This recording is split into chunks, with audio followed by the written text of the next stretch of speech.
रोगवाहक नियंत्रण अनुसंधान केंद्र यह भारतीय चिकित्सा अनुसंधान परिषद के अंतर्गत आता है। यह इंदिरा नगर पौंडीचेरी में जिपमर अस्पताल के ठीक सामने स्थित है। इसे विशेष रूप से फाइलेरियासिस को मारने के लिए जाना जाता है। यह लिम्फेटिक फाइलेरियासिस के मरीजों को इलाज प्रदान करता है। इसे एलिफेंटियासिस या हाथी पांव भी कहा जाता है।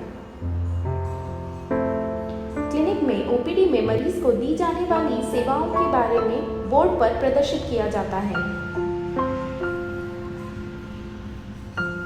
प्रक्रिया का प्रदर्शन मरीज, उनके रिश्तेदारों और दोस्तों को किया जाता है ताकि वह मरीज की सहायता कर सके। मरीजों को कसरत का महत्व बताया जाता है। मरीजों को अपने परिवार के सदस्य की मदद से गृह देखभाल प्रबंधन करने की सलाह दी जाती है। मरीजों और उनके घर वालों को हाथी पांव बीमारी के चरण और अंग स्वच्छता प्रक्रिया के बारे में पोस्टर्स के जरिए जानकारी दी जाती है।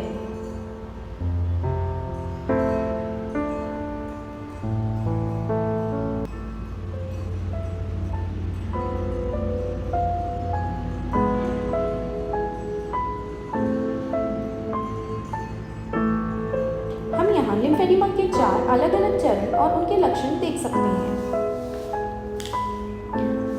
यह चित्र लिम्फेडिमा मरीजों के फाइलेरिया बुखार को दर्शाता है, जिसमें हम लिम्फ नोड का बढ़ना, लालपन, संतरे के छिलके जैसा रूप देख सकते हैं। लिम्फेडिमा से प्रभावित पैर की स्व देखभाल की प्रक्रियाओं को समझने के लिए पोस्टर भी प्रदर्शित किए गए हैं ताकि मरीज आसानी से समझ सके। जैसे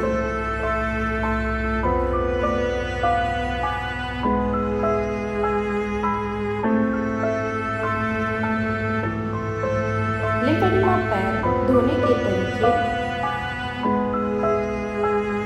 पैर को अच्छे से पोंछना, मरहम का उपयोग, पैर को ऊंचा रखना। व्यायाम।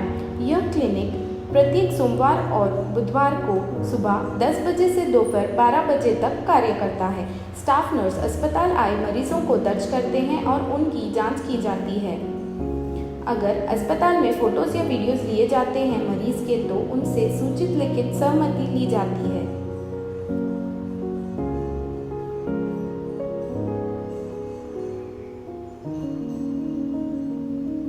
मेडिकल अधिकारी मरीजों की जांच करते हैं। मेडिकल अधिकारी जांच से पहले विस्तृत मेडिकल इतिहास लेते हैं। वह सामान्य और प्रभावित पैर की जांच करते हैं और त्वचा और नाखून की स्थिति विवरण रूप से दर्ज करते हैं।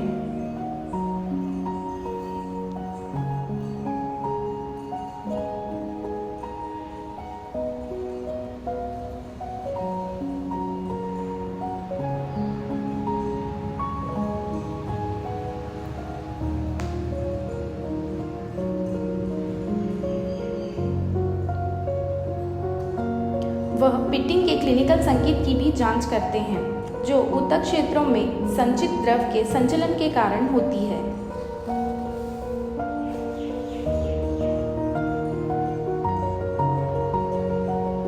इलाज का असर जानने के लिए लिम्फेडिमा की मात्रा में कितनी कमी आई है, 2 प्रक्रियाओं का उपयोग किया जाता है। जल विस्थापन विधि। इसमें मरीज को एक पानी के ड्रम में एक के बाद एक पैर डालने को कहा जाता है। कितना पानी विस्थापित या बाहर गिरा है, यह एक मापने वाले ट्यूब जो ड्रम को लगा हुआ होता है उससे मालूम किया जा सकता है। प्रभावित और अप्रभावित अंग के आयतन के बीच का अंतर लिम्फेडिमा वॉल्यूम के रूप में रिकॉर्ड किया जाता है।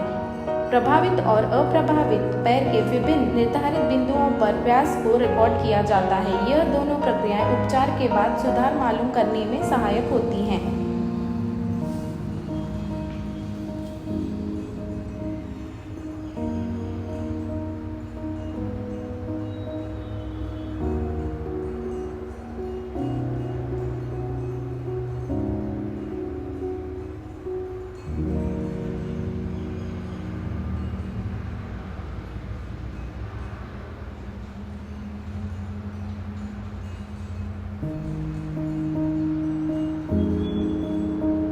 अब हम सूक्ष्म प्रक्रिया द्वारा कैसे पैर धो सकते हैं देखेंगे। यह गृह देखभाल प्रबंधन का एक भाग है। इसे अंग स्वच्छता प्रक्रिया भी कहा जाता है। पहले साफ साफ नल के या बोरवेल के पानी से प्रभावित पैर पर ऊपर से नीचे की ओर डालना है ताकि सारा गंद निकल जाए। पैर पर साबुन या झाग ऊपर से नीचे की ओर लगाना है ताकि बैक्टीरिया या गंद वापस ना आ सके।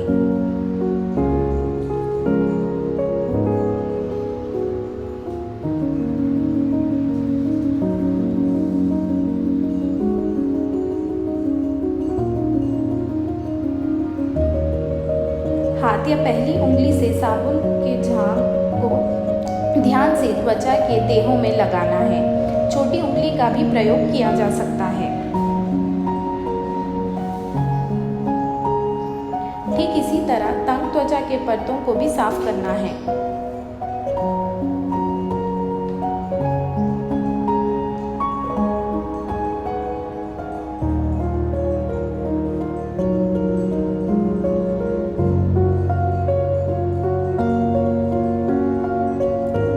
पैर की उंगलियों के बीच भी सफाई करें क्योंकि त्वचा के परतों में हानिकारक बैक्टीरिया रहते हैं जो फाइलेरियल बुखार या लिम्फ नोड में सूजन का कारण बनते हैं।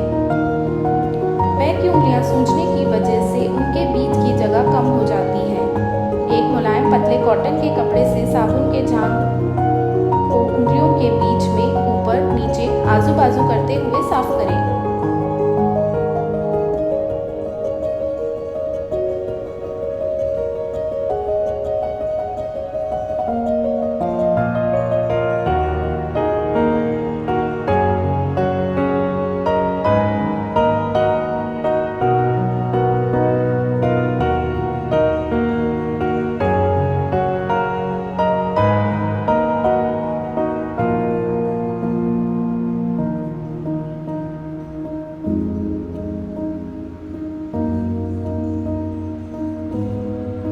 साबुन के झाग को पैर के किनारों नीचे और पीछे की ओर भी लगाना चाहिए। साबुन का झाग बैक्टीरिया और गंद के साथ त्वचा से निकल जाए इस तरह से पानी डालकर साफ करें। पैर धोने की प्रक्रिया को महत्वता देनी चाहिए क्योंकि ऐसा करने से त्वचा से हानिकारक बैक्टीरिया निकल जाते हैं।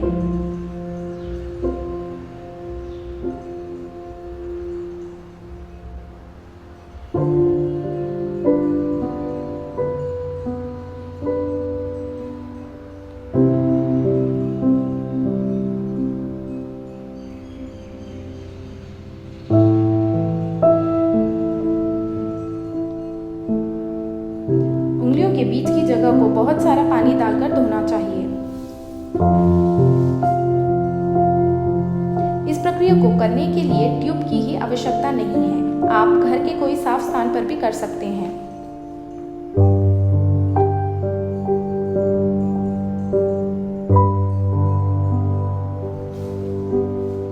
पैर धोने के बाद उसे एक साफ कपड़े से पोंछें। इसे भी ऊपर से नीचे की ओर करना है। कपड़े से थोड़े दबाव से पोंछें ताकि कोई नमी ना रह सके।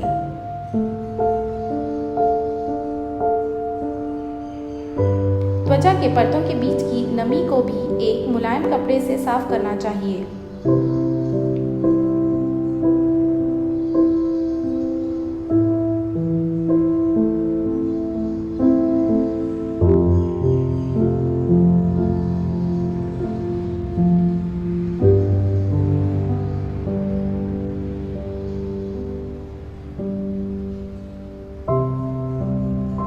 इसी तरह उंगलियों के बीच की जगह को भी साफ करें।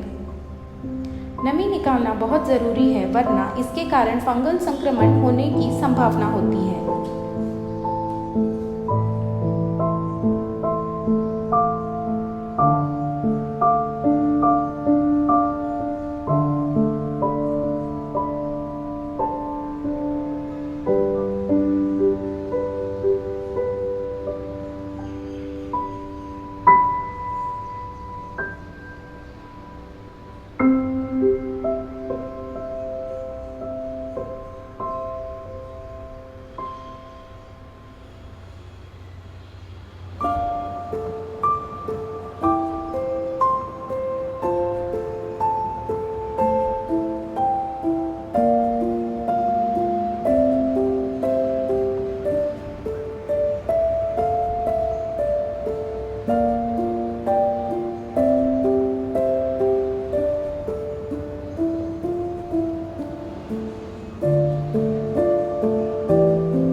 साफ करना ना भूलें।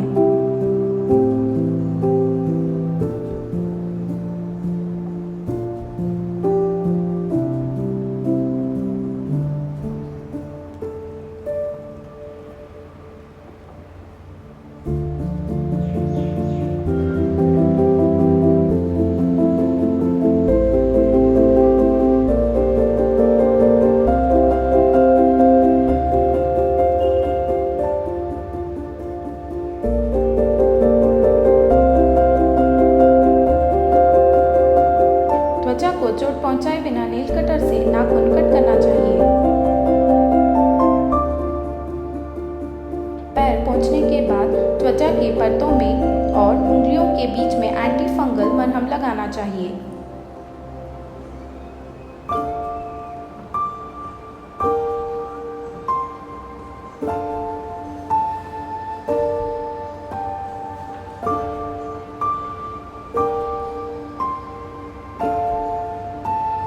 मरीज नर्स या फिजियोथेरेपिस्ट द्वारा बताए गए कुछ आसान व्यायाम कर सकते हैं। मरीज जमीन पर लेटकर पहले पैर उठाएं और आगे और पीछे की ओर बेंड करें।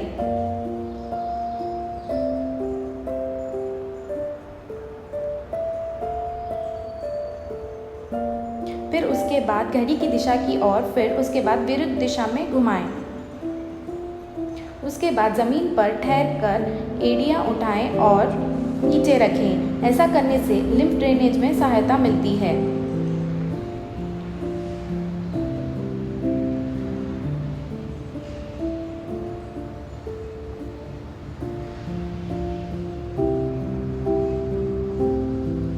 संस्थापन द्वारा बताए गए मसाज घर पर भी कर सकते हैं। द्रव को शारीरिक रूप से निकालने के लिए नीचे से ऊपर की ओर मैनुअल मसाज करें। मैनुअल मसाज मांसपेशियों और रक्त वाहिकाओं को ऊर्जा प्रदान करता है ताकि निकासी को बढ़ावा मिल सके। पहले प्रभावी निकासी के लिए पेट के नोड्स को सक्रिय करें। इसके बाद इंग्विनल नोड्स को भी सक्रिय करना महत्वपूर्ण है। इसके बाद मैनुअल मसाज की शुरुआत पैर की उंगलियों से करें। हल्के दबाव से द्रव को उंगलियों से पैर की ओर स्थानांतरित करें।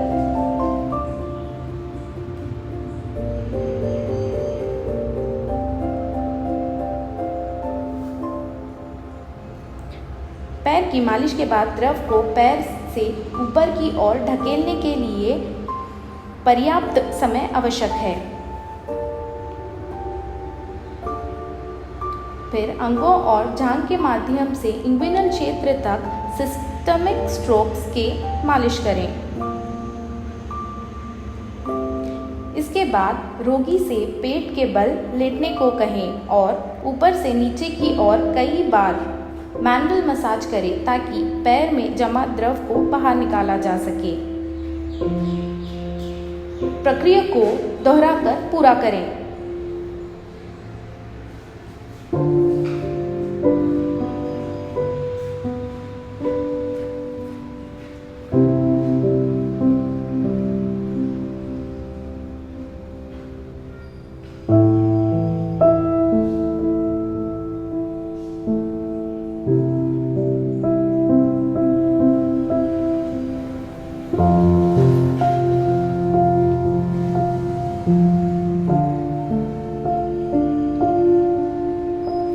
मसाज करने के तुरंत बाद क्रीप बैंडेज लगाना चाहिए।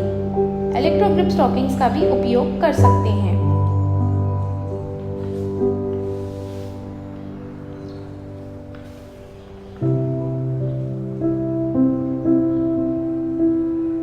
यह क्रीप बैंडेज सारा दिन पहन सकते हैं, लेकिन सोते समय रात में नहीं पहनना चाहिए।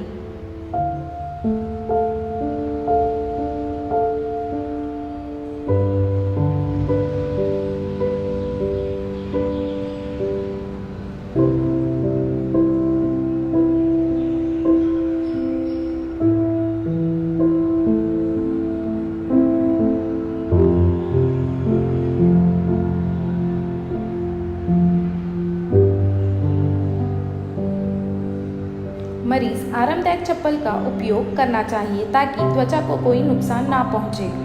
चप्पल को साफ रखना चाहिए वरना त्वचा संक्रमण हो जाती है।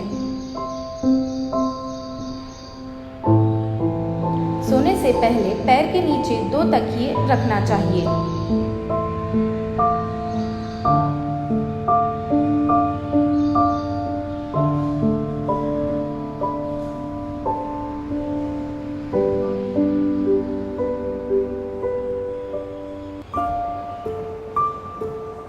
न्यूमैटिक कंप्रेशन थेरेपी यह यांत्रिकृत प्रणाली है मसाज की। इसमें रुक रुक कर पैर को दबाव दिया जाता है नीचे से ऊपर की ओर। यह इस चिकित्सालय में मुफ्त में उपलब्ध है।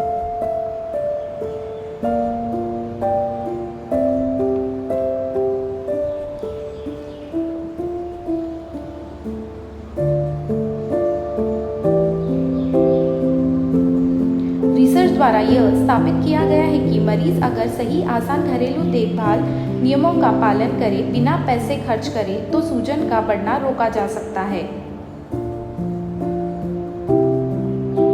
यह कार्य पूर्ण करने के लिए घर के सदस्य की सहायता बहुत आवश्यक है।